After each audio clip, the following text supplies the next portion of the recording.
台语诗集《方言歌2070》是作家李美清老师上新的创作。伊用诗作来想讲，2070年台湾的少年人敢会讲连一句台语的食饱未都听无？也李美清老师即届伊创作的全台语有声册是希望讲，互更较侪看无台文字的台湾人会当哪听诗、哪看诗，也哪学台文字。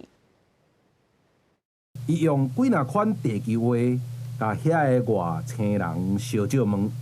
听讲其中一句是“食饱未”，用趣味的声调甲诗念出来，这是作家也是大师大教授卢美清上新的有声册，或者《方言歌2070》，内容想象着2070充满机器人的世界，歌册人和地球人用一句日常的“食饱未”拍招呼，这么日常的话说互台湾的少年人听甲雾煞煞。岛上的少年人，大家都咧问，迄啥意思？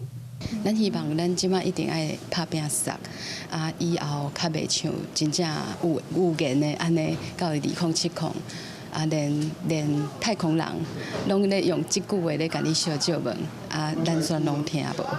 即届卢美清甲时间设伫2070年，主要是要向1970年代台语诗人致意。伫咧迄个诗行国语政策的年代，向阳老师开始用台语诗创作。到2070年100年后，卢美清咧想，到2070年咱台湾的世界会变安怎？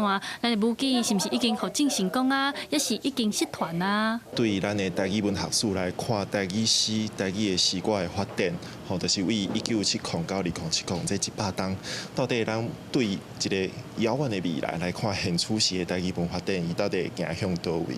一本全台语的有声册，内面有卢美清的红赛和因两个后生的配音。伊笑讲后生的声音听起来有淡薄臭奶呆。有时妈妈是妈妈，有时是师啊，足侪时阵是师啊，则掠公司袂起笑。卢美清希望透过这本册，鼓励更较侪父母来做母语家庭，坚持讲台语。互2070年的台湾是一个讲母语的台语世界。记者戴阿轩、谢桂玲台北报道。